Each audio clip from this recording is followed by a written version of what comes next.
आप सभी का हार्दिक स्वागत है आपके अपने YouTube चैनल हरियाणा जी के हब पर। सभी दोस्तों को गुड मॉर्निंग भाई, जय साई राम। आप सब कैसे हो? उम्मीद आप बहुत अच्छे होंगे और अपने आने वाले एग्जाम की ना तैयारी बेहतर तरीके से कर रहे होंगे। और आज अपना टॉपिक रहेगा बिल्कुल भाई जो अपना प्राचीन इतिहास है ना, बिल्कुल स्टार्ट से कर रहे हैं। और जिस बच्चे को जैसे कुछ समझ नहीं आ रहा हो तो बिल्कुल से भाई शुरुआती से अपनी क्लास से जुड़कर अपना भाई अच्छे से अपने नोट्स प्रिपेयर कर ले भाई। और जो अपनी 5000 प्लस वाली क्वेश्चन सीरीज चली है अपनी, वो तो चलती रहेगी, क्योंकि भाई वो तो उन बच्चों के लिए होती है जिसने पहले रिवीजन कर रखी है, पहले पढ़ी हुई है भाई हिस्ट्री। उनका जल्दी से जल्दी रिवीजन होता रहे क्वेश्चनों के अनुसार भाई। और ये जो क्लास है ना भाई, अपनी जिन बच्चों को नहीं पता, अगर ये सोच रहे हम कहाँ से पढ़े भाई, किस तरह से पढ़े, ये अपना भाई जगह पर आए हो भाई और अपना है ना बिल्कुल स्टार्टिंग से कर रहे हो भाई। और जो भी क्वेश्चन है ना आ सकते हैं जो आए हुए हैं भाई, उनको सभी को बताते और कवर करते हुए चलेंगे भाई। चलो जय सरस्वती माँ का नाम लेकर के भाई स्टार्ट करते हैं अपनी आज की क्लास। और सबसे पहले तो अपने हिस्ट्री के बारे में आपको पता होना चाहिए। जो इतिहास शब्द है ना, तो ये इति जमा है जमा आज से मिलकर बना हुआ इतिहास, और जिसका क्या तात्पर्य होता है भाई, यह निश्चय है। और सभी दोस्तों से रिक्वेस्ट है भाई अपना सेशन को ना इसको शेयर जरूर कर देना भाई, और लाइक करो या ना करो भाई, लेकिन भाई अच्छे से पढ़ जरूर लिया करो आप, ठीक। और अपने नोट्स है ना प्रिपेयर बना लेना भाई अच्छे से ना लिख लिख के, क्योंकि है ना आप पढ़ोगे आपके बच्चे पढ़ेंगे, उससे ये हिस्ट्री यही रहेगी भाई। चाहे आप दिल्ली पुलिस में पढ़ो, चाहे बिहार पुलिस में पढ़ो, चाहे MP पुलिस में पढ़ो, चाहे हरियाणा पुलिस में पढ़ो, इसका ये तो है नहीं भाई दिल्ली में अलग हो गया भाई बाबर का नाम और यहाँ पर अलग है भाई हरियाणा में, ये हिस्ट्री एक ही रहेगी भाई। इसको ना भाई अच्छे से ना याद करते हुए चलना और अपनी नोट्स में ना जरूर तैयार कर लेना भाई। और इसमें आगे क्या बताया हुआ भाई, जो ग्रीस के लोग है ना इतिहास के लिए हिस्ट्री यानी कि हिस्ट्री है ना शब्द का प्रयोग करते थे भाई, यानी कि जो ग्रीस के लोग, और जिसका शाब्दिक अर्थ क्या होता था भाई, बुनना। हिस्ट्री का बता रहे भाई, हिस्ट्री का क्या होता था, बुनना। और हिस्ट्री है ना शब्द का प्रयोग सबसे पहले भाई हेरोडोटस ने है ना सर्वप्रथम अपनी पुस्तक किस में किया था भाई, हिस्टोरिका में। इसको क्वेश्चन को अच्छे से याद कर लेना भाई, ये क्वेश्चन बार बार पूछा गया भाई। जो हेरोडोटस ने सर्वप्रथम अपनी पुस्तक हिस्टोरिका में इसका प्रयोग किया गया था भाई हिस्ट्री शब्द का। इसलिए ना हेरोडोटस को ना इतिहास का जनक माना जाता भाई। किसका? हेरोडोटस को इतिहास का जनक माना जाता है। आगे आ जाओ भाई, और आगे क्या बताया हुआ, जो अध्ययन की सुविधा के लिए है ना इतिहास को ना 3 भाग, ए और इसमें प्राचीन भाग, और बी कौन सा भाई, मध्यकाल भाग, और तीसरा कौन सा भाई, आधुनिक काल में बांटा गया भाई। 3 भागों में बांटा गया भाई। और अभी बात करते हैं भाई जो प्राचीन भारतीय इतिहास को जानने के स्रोत भाई, किस तरह से उनको जाना जा सकता भाई। इनको ना अच्छे से भाई अपना ध्यान है ना मत चूकने देना भाई, पूरा स्क्रीन की तरफ ध्यान होना चाहिए आपका।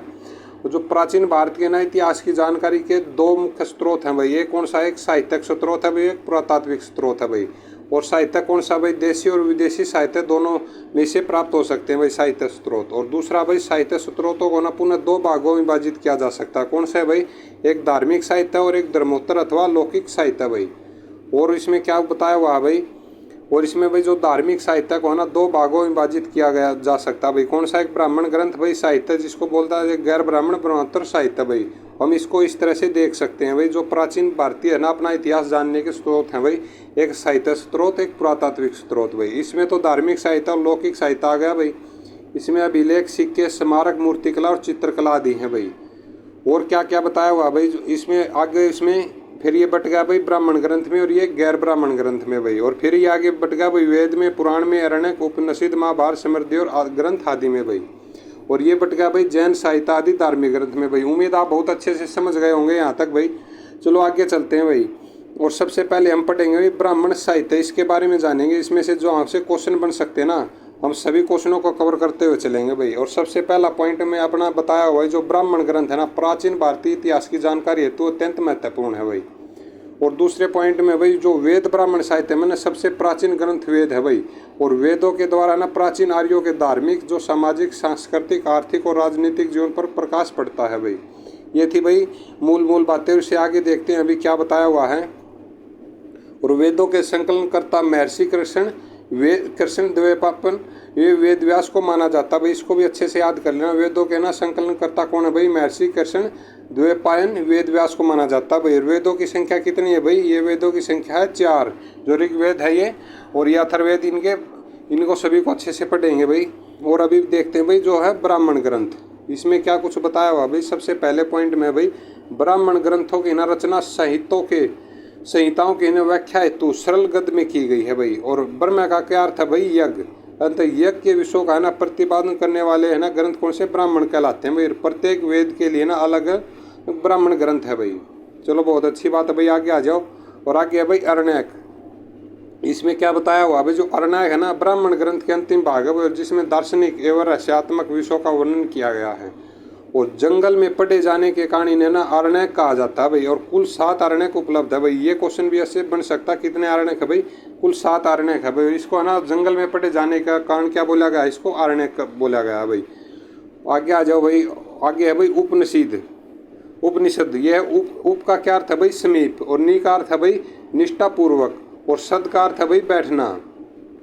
अर्थात क्या बन गया भाई? जिस रहस्य ना विद्या का ज्ञान गुरु के समीप बैठकर प्राप्त किया जा सकता है, वैसे ही उपनिषद उसको कहते हैं भाई। यानी कि उसको पढ़कर यानी कि अच्छे से तभी हमें ज्ञान की प्राप्ति हो सकती है भाई। और इसमें आगे पॉइंट में क्या बताया भाई? जो वैदिक साहित्य के ना अंतिम भाग होने के कारण इन्हें वेदांत भी कहा जाता है भाई। कि क्या? वेदांत भी कहा जाता है। और अगले पॉइंट में अपने है भाई उपनिषदों में है ना आर्यों के प्राचीनतम दार्शनिक विचारों का ज्ञान प्राप्त होता है भाई। और भारत का ना राष्ट्रीय आदर्श वाक्य क्या भाई? सत्यमेव जयते। कहाँ से लिया गया भाई? मुंडकोपनिषद से लिया गया है। ये भी है ना क्वेश्चन भाई बहुत बार पूछा गया, इसको भी अच्छे से याद कर लेना। जो सत्यमेव जयते ना कहाँ से लिया गया? जो राष्ट्रीय आदर्श वाक्य है ये मुंडकोपनिषद से लिया गया भाई। उपनिषदों की संख्या कितनी भाई? 108। ये दोनों क्वेश्चन भी बहुत बार पूछे गए हैं। जो क्वेश्चन आया हुआ होगा ना भाई मैं आपको बता दूंगा जो पूछा जा सकता है। आगे आ जाओ भाई। और आगे भाई वेदांग। वेदांग के बारे में क्या बताया हुआ? जो वेदांगों की संख्या कितनी है भाई? 6। कौन सी? शिक्षा है, कल्प है, व्याकरण, निरुक्त, ज्योतिष और छंद भाई। और इसमें भाई सूत्र में देखते हैं भाई क्या बताया हुआ इन्होंने। जो वैदिक साहित्य को ना एलुक्षण बनाए रखने के लिए ना सूत्र साहित्य का परिणय हुआ है भाई। और सूत्र ग्रंथ कल्प नामक वेदांग से निकलते हैं। और कल्प का वर्गीकरण ना 3 भागों में किया गया है भाई। पूरी डिटेल से पढ़ाएंगे भाई, ठीक है। और अपना है ना नोट्स बिल्कुल तैयार करते रहना। और सबसे पहला कौन सा भाई? स्रोत सूत्र। और दूसरा ग्रह सूत्र और तीसरा धर्म सूत्र भाई। स्रोत सूत्र भाई यज्ञ संबंधी नियम है इसमें। और ग्रह सूत्र में लौकिक और पारलौकिक कर्तव्यों का वर्णन है भाई। और धर्म सूत्र में क्या भाई? धार्मिक, सामाजिक और राजनीतिक कर्तव्यों का उल्लेख मिलता है भाई। यानी मोस्ट इंपॉर्टेंट है भाई अपनी सीरीज को ना ध्यान से अपने नोट्स में जरूर लिखते रहना। और धर्म सूत्र से ना स्मृति ग्रंथों का विकास हुआ भाई। कहाँ से हुआ? धर्म सूत्रों का स्मृति ग्रंथों का विकास हुआ है भाई। और आगे बताया हुआ भाई क्या? प्रमुख स्मृति ग्रंथ कौन सा भाई? मनुस्मृति, याज्ञवल्क्य स्मृति भाई, पराशर स्मृति, नारद स्मृति, बृहस्पति स्मृति आदि भाई। और मनुस्मृति है ना सबसे प्राचीन और पौराणिक मानी जाती है भाई। ये ऐसे पूछा गया, मनुस्मृति सबसे प्राचीन और पौराणिक मानी जाती है। और मनुस्मृति के ना भाष्यकार कौन है? टीकाकार है भाई। कौन है? मेघातिथि, गोविंदराज बारूची और कुल्लुक भट्ट। आगे आ जाओ भाई। आगे क्या बताया हुआ है? जो याज्ञवल्क्य स्मृति के टीकाकार है भाई विश्वरूप, विज्ञानेश्वर था अप्रारक भाई। आगे आ जाओ। इसमें अगले पॉइंट में भाई जो व्याकरण ग्रंथ में ना सबसे महत्वपूर्ण पाणिनि ग्रंथ अष्टाध्यायी है भाई। इसको भी अच्छे से याद कर लेना, ये क्वेश्चन भी बहुत बार पूछा गया है। मेरे को ही पता भाई आपको है ना अब ये इस तरह से समझ नहीं आ रहा होगा, लेकिन आप धीरे धीरे आप है ना अच्छे से ध्यान से पढ़ोगे तो पूरा समझ में आने लग जाएगा भाई अब आपको। अब पुराण है भाई। पुराणों की संख्या कितनी भाई? 18। ये एक भी डायरेक्ट क्वेश्चन बनता है भाई। पुराणों की संख्या 18। और पुराणों के रचयिता लोहहर्ष अथवा उनके पुत्र कौन थे? उग्रवासा थे भाई। और पुराणों में ना भविष्यत काल शैली में ना कलयुग के राजाओं का ना विवरण मिलता है भाई। और मत्स्य पुराण है ना सबसे प्राचीन और प्रामाणिक है भाई। इसमें से जितने क्वेश्चन बन सकते थे वही बता दिया भाई पुराण के बारे में। और इसमें आगे देखते हैं भाई जो प्रमुख पुराण है ना और उनके संबंधित वंश भाई। पुराण है ये भाई विष्णु पुराण। इसमें कौन सा संबंधित वंश था भाई? मौर्य वंश। ये डायरेक्ट क्वेश्चन बनेगा भाई। विष्णु पुराण में ना कौन सा संबंधित था? मौर्य वंश। और मत्स्य में अंदर सातवाहन और शुंग वंश भाई। ये ना मोस्ट इंपॉर्टेंट है भाई, इनको अच्छे से याद करते हुए चलना है। और वायु पुराण में भाई, वायु पुराण में था गुप्त वंश। यानी भाई तीनों क्वेश्चन है ना मोस्ट इंपॉर्टेंट है। आगे आ जाओ भाई। आगे है भाई महाकाव्य। महाकाव्य में क्या बताया हुआ? जो वैदिक साहित्य के ना बाद धार्मिक साहित्य में रामायण और महाभारत नामक ना 2 महाकाव्य महत्वपूर्ण है भाई। कौन कौन से? रामायण और महाभारत भाई। और रामायण की रचना भाई महर्षि वाल्मीकि ने की थी भाई। ये भी क्वेश्चन बहुत बार पूछा गया है। और महाभारत की रचना भाई ये वेदव्यास ने की थी। ये महर्षि वाल्मीकि ने की थी भाई रामायण की। और ये महाभारत की थी महर्षि वेदव्यास ने। आगे आ जाओ भाई। और महाभारत में ना 1,00,000 श्लोक है पर जिसका कारण है ना इसे सहस्त्रीय संहिता कहा गया है भाई। और अगले पॉइंट में भाई अपने हैं महाकाव्य में प्राचीन भारतवर्ष की सामाजिक, धार्मिक और राजनीतिक दशा की जानकारी मिलती है भाई। और दूसरा भाई बनोत्तर साहित्य है। इसमें क्या कुछ है भाई, इसमें है बौद्ध साहित्य के बारे में बताया गया है। इसमें देखते हैं क्या कुछ है, इसमें मोस्ट इंपॉर्टेंट क्वेश्चन निकलेंगे। और सबसे प्राचीन बौद्ध ग्रंथ कौन सा भाई, त्रिपिटक है भाई। और इसके नाम है भाई सुत्त पिटक, विनय पिटक और अभिधम पिटक। ये 3 प्रकार के हैं भाई इसके, सुत्त पिटक, विनय पिटक और अभिधम पिटक भाई। इनके बारे में देखते हैं भाई। जो सुत्त पिटक को ना बौद्ध धर्म का क्या बोला जाता है, इनसाइक्लोपीडिया बोला जाता है भाई। किसको, सुत्त पिटक को। और जातकों के ना बुद्ध के पूर्व जन्मों की कथाएं हैं भाई। किसमें, जातकों में बुद्ध के पूर्व के जन्मों की कथाएं हैं भाई। और प्राचीन है ना बौद्ध ग्रंथ कौन सा, पाली भाषा में है भाई ये। आगे आ जाओ, अगले पॉइंट में अपने क्या बताया हुआ भाई। जो दीपवंश और महावंश से है ना मौर्य कालीन इतिहास की जानकारी मिलती है भाई। किससे भाई, दीपवंश और महावंश से भाई। और संस्कृत में ना लिखित महावस्तु और ललित विस्तर से ना महात्मा बुद्ध का जीवन चरित्र मिलता भाई। मोस्ट भाई बौद्ध साहित्य है, यानी बौद्ध धर्म अलग से पढ़ेंगे भाई। और आगे अभी भाई जैन साहित्य है। इसके बारे में क्या बता भाई, जैन साहित्य का ना आगम कहा जाता है भाई। ये क्वेश्चन भी डायरेक्ट बनता है। और भगवती सूत्र में ना महावीर के जीवन पर प्रकाश डालता भाई। कौन सा, भगवती सूत्र। और जैन धर्म का ना प्रारंभिक इतिहास कल्प सूत्र से ज्ञात होता है भाई। और कल्प सूत्र की रचना किसने की थी, भद्रबाहु ने भाई। ये क्वेश्चन भी अच्छे से याद कर लेना भाई। कल्प सूत्र की रचना भद्रबाहु ने। और जैन ग्रंथों की रचना ना प्राकृत भाषा में हुई है भाई। किसकी, जैन ग्रंथों की भाई। और इसमें आगे बताया हुआ भाई जो सबसे महत्वपूर्ण है ना जैन ग्रंथ, हेमचंद्र कर्त निप्रिशिष्ट पर्व ने है भाई। और जैन ग्रंथों का संकलन अंतिम रूप से 6ठी शताब्दी में गुजरात के वल्लभी नगर में हुआ भाई। जैन ग्रंथों का संकलन अंतिम रूप से 6ठी शताब्दी में हुआ भाई, 6ठी सदी में। कहाँ पर, गुजरात के वल्लभी नगर में। आगे आ जाओ भाई। और आगे है भाई लौकिक साहित्य। लौकिक साहित्य में क्या बताया हुआ भाई। जो लौकिक साहित्य के ना अंतर्गत ऐतिहासिक और अर्ध ऐतिहासिक ग्रंथ, विदेशी विवरण और जीवनियों का रखा जाता भाई। और इसमें ऐतिहासिक रचनाओं में ना कौटिल्य के अर्थशास्त्र का महत्वपूर्ण स्थान है भाई। ये पुस्तक जो अर्थशास्त्र किसने लिखी थी, कौटिल्य ने। इसको भी अच्छे से याद करना भाई। और अगले पॉइंट में है भाई अपना, जो अर्थशास्त्र को ना भारत का पहला राजनीतिक ग्रंथ माना जाता है भाई। ये किससे संबंधित है, अर्थशास्त्र ये है राजनीतिक से भाई। और अर्थशास्त्र है ना मौर्यकालीन इतिहास और राजनीतिक ज्ञान के लिए महत्वपूर्ण स्रोत है भाई। आगे आ जाओ, उसमें आगे क्या बताया हुआ है। और इसके अतिरिक्त है ना विशाखा दत्तम कर्त, मुद्रा राक्षस, सोमदेव कर्त, कथा सरिता सागर भाई, अक्षयमेंद्र कर्त, भरत कथाम मंजरी भी महत्वपूर्ण स्रोत हैं भाई इसके। ये नाम अच्छे से भाई, क्योंकि बहुत लंबे हो जाते हैं, इनको अच्छे से देख लेना। और अगला भाई कल्लन द्वारा रचित कौन सी भी राजतरंगिणी से ना 11वीं शताब्दी के ना कश्मीर का इतिहास ज्ञात होता भाई। कश्मीर का इतिहास किससे ज्ञात होता भाई, राजतरंगिणी से। और ये किसने लिखी थी, कल्लन द्वारा लिखी गई थी। और कौन सी शताब्दी में, ये 11वीं शताब्दी के कश्मीर का इतिहास इसमें ज्ञात होता भाई। और आपके लिए क्वेश्चन क्या है भाई, कल्लन द्वारा रचित राजतरंगिणी से ना किसके विषय में जानकारी प्राप्त होती है भाई। आप कमेंट्स करके बताना भाई। इसमें भी क्या था, सबसे पहले ए भाग में क्या बताया, यूनानी है भाई, जो रोमन लेखक थे।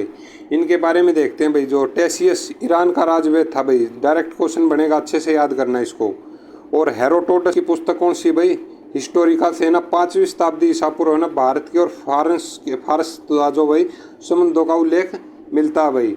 और अगले पॉइंट में अपने क्या है भाई, जो सिकंदर के समकालीन निरियाकस, ओनोसिक्रिटस और अरिस्टोबुलस के विवरण अधिक है ना पौराणिक और विश्वसनीय है भाई। और अगला पॉइंट में अपनी जो सिकंदर के बाद के ना लेखकों में ना 3 राजदूत कौन से थे भाई, मैक्सथनीज था, एक डाइमेकस और डायोनिसियस उल्लेखनीय है भाई। और आपने कौन सा पढ़ा होगा, ये ज़्यादातर आपने मैक्सथनीज पढ़ा होगा भाई। इनको ना अच्छे से डिटेल में याद कर लेना भाई, तभी मैं आपको डिटेल में लेकर आया हूँ ये क्लास। नहीं तो अपना जो MCQ सीरीज है वो भी चलती रहेगी भाई। आगे आ जाओ भाई। अगला क्वेश्चन क्या है, अगला क्वेश्चन भी भाई बहुत बार पूछा गया भाई। जो सेल्यूकस निकेटर का ना राजदूत मैक्सथनीज कौन से किसके दरबार में भेजा गया था भाई, ये चंद्रगुप्त मौर्य के राज दरबार में आया था। और मैक्सथनीज ने ना अपनी पुस्तक कौन सी भाई, इंडिका। पुस्तक कौन सी लिखी थी भाई इन्होंने, इंडिका लिखी थी मैक्सथनीज ने। मौर्य युगीन समाज और संस्कृति का वर्णन किया जाता है भाई। ये यानी अच्छे से याद कर लेना। इसमें से ना 2-3 क्वेश्चन है ना मोस्ट इंपॉर्टेंट है भाई। और अगले क्वेश्चन में है भाई अपने पॉइंट में, ये डाइमेकस सीरियस नरेस यानी एंटियोकस का राजदूत था भाई। किसका था ये, सीरियस नरेस एंटियोकस का राजदूत था भाई डाइमेकस, जो बिंदुसार के राज दरबार में आया था भाई। ये भी आज अच्छे से देख लेना, यार स्क्रीनशॉट मारकर रख लेना भाई अपना। और अगला कौन सा भाई, डोनियस मिस्र नरेश कौन सा, टोलमी यानी फिलाडेल्फस का राजदूत था भाई, जो अशोक के राज दरबार में आया था भाई। ये तीनों के यानी बिंदुसार के में आया भाई, चंद्रगुप्त के में आया और अशोक के दरबार में आया भाई। इनको अच्छे से याद करना भाई। और टालमी ने ना दूसरी शताब्दी में कौन सी जियोग्राफी नामक पुस्तक लिखी थी भाई, ये भी बहुत बार पूछी गई है। और अगला क्वेश्चन है भाई अपना, जो प्लिनी ने प्रथम शताब्दी में ना नेचुरल हिस्ट्री नामक पुस्तक लिखी थी भाई। किसने? प्लिनी ने प्रथम शताब्दी में नेचुरल हिस्ट्री नामक पुस्तक लिखी थी भाई। और अगले पॉइंट में भाई, जो नेचुरल हिस्ट्री में ना पेड़ पौधे, खनिज पदार्थ और भारतीय पशुओं आदियों का उल्लेख मिलता है भाई इसमें। और अगले पॉइंट में भाई अपना, पेरिपल्स ऑफ द इरिथ्रियन सी नामक है ना पुस्तक के लेखक के बारे में जानकारी नहीं है भाई, इसका लेखक कौन था। और इसका लेखन है ना पहली शताब्दी में हिंद महासागर की यात्रा पर आया हुआ था भाई, वो जो आदमी था उसने ये लिखी थी। और इसने ना उस समय में ना भारतीय बंदरगाहें और व्यापारिक वस्तुओं के बारे में भी जानकारी दी है भाई इस पुस्तक में। कौन सी? पेरिपल्स ऑफ द इरिथ्रियन सी। और अगले पॉइंट में भाई अपने चीनी लेखकों के बारे में पढ़ते हैं भाई। सबसे पहले तो आपको पता होना चाहिए, फाहियान है ना 5वीं सदी में, और चंद्रगुप्त द्वितीय के समय ने भारत आया था भाई। किसका शासन था भाई? चंद्रगुप्त द्वितीय का। और फाहियान 5वीं सदी में भाई। और उसने ना तत्कालीन सामाजिक, आर्थिक और धार्मिक स्थिति पर प्रकाश डाला था भाई फाहियान ने। चलो बहुत अच्छी बात है भाई, आगे आ जाओ। और अगले इसमें बताया हुआ है पॉइंट में, जो हेनसांग है ना वो 5वीं में आया था, ये आया था 7वीं में है ना हर्ष के शासनकाल में भारत आया भाई। और वो है ना भारत में कितने वर्षों तक? 16 वर्षों तक रहा भाई। और कई बुकों में आपको 15 वर्ष भी दिखेंगे, तो घबराना नहीं है भाई, ठीक है। और 6 वर्षों तक है ना उसने नालंदा विश्वविद्यालय में अध्ययन किया था भाई। कितने? 6 वर्षों तक नालंदा विश्वविद्यालय में अध्ययन किया था। और हेनसांग की भारत की यात्रा का वृत्तांत कौन सी पुस्तक में मिलता भाई? ये CU की पुस्तक में मिलता भाई, इसको भी अच्छे से याद करना है। चलो आगे चलते। ग्रिम्स अथवा क्या कहा जाता भाई? यात्रियों का राजकुमार कहा जाता है किसको? हेनसांग को। और इस नाम को भी अच्छे से देख लेना भाई, प्रिंस ऑफ पिलग्रिम्स भाई। और अगले पॉइंट में बना, इतिसंग 7वीं सदी के अंत में ना भारत आया था भाई। कौन था? इतिसंग। और उसने ना विक्रमशिला और नालंदा विश्वविद्यालय और भारतीयों की ना वेशभूषा और खान पान आदि के विषयों में लिखा गया है भाई। आगे आ जाओ भाई। अगले पॉइंट में है भाई अपना, मा तवान लिन ने ना हर्ष के पूर्वी अभियानों और चाउ जू कुआं ने ना चोलकालीन इतिहास पर प्रकाश डाला भाई। ये नाम अच्छे से देख लेना क्योंकि ये चीनी नाम है भाई। और इसमें भाई चीनी यात्री ना सुंग यून 518 ईस्वी में भारत आया था भाई। ये क्वेश्चन भी डायरेक्ट पूछा जा सकता है भाई, इसको भी अच्छे से याद करना भाई। कौन सा चीनी यात्री कौन था? सुंग यून 518 ईस्वी में भारत आया था भाई। और आगे पढ़ते हैं भाई अपने सी में, अरबी लेखक में जितने मोस्ट इंपोर्टेंट क्वेश्चन है भाई आज पढ़ेंगे। जो अलबरूनी है ना 11वीं सदी में ना महमूद गजनवी के साथ भारत आया था भाई। किसके साथ आया था? महमूद गजनवी के साथ में आया था अलबरूनी। ये क्वेश्चन बहुत बार पूछा गया है भाई। और उसने ना तहकीक एक हिंद अथवा यानी किताब उल हिंद नामक ग्रंथ की रचना की थी भाई। ये क्वेश्चन बहुत बार पूछा गया है, यानी तहकीक हिंद नहीं पूछा गया, लेकिन ये पूछा भाई किताब उल हिंद अलबरूनी की है भाई। और जिसमें है ना राजपूत कालीन समाज, धर्म, रीति रिवाज आदि पर विस्तृत वर्णन है भाई, अच्छे से याद कर लेना भाई। और अगले पॉइंट में है भाई, अलबरूनी ज्योतिष है ना गणित, विज्ञान, अरबी, फारसी और संस्कृत का अच्छा ज्ञाता था भाई। और इसमें अगले पॉइंट में भाई 9वीं सदी में ना भारत में आने वाले अरबी यात्री कौन थे भाई? सुलेमान ने ना पाल एवं प्रतिहार सांसकों के ना तत्कालिक आर्थिक, राजनीतिक और सामाजिक दशा का वर्णन किया भाई। ये भी मोस्ट इंपोर्टेंट स्लाइड है, इसको भी अच्छे से याद करते हुए चलना है। और अगले पॉइंट में भाई जो बगदाद ने ना भारत की यात्रा पर आने वाले अल मसूदी ने ना राष्ट्रकूट और प्रतिहार सांसकों के विषय में जानकारी दी है भाई। आगे आ जाओ। और इसमें है भाई डी में अन्य विदेशी लेखक भाई, इसके बारे में आज पढ़ेंगे।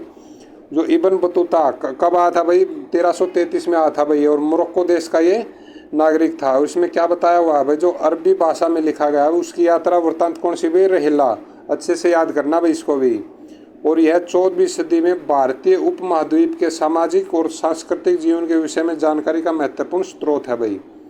और अगले पॉइंट में क्या है भाई अपने, तारानाथ एक तिब्बती लेखक था भाई। कौन था? तारानाथ एक तिब्बती लेखक था। और इसने ना कंग्यूर और तंग्यूर नामक ग्रंथों की रचना की थी भाई। ये दोनों ग्रंथ है ना अच्छे से देख लेना कौन कौन से, तंग्यूर और कंग्यूर।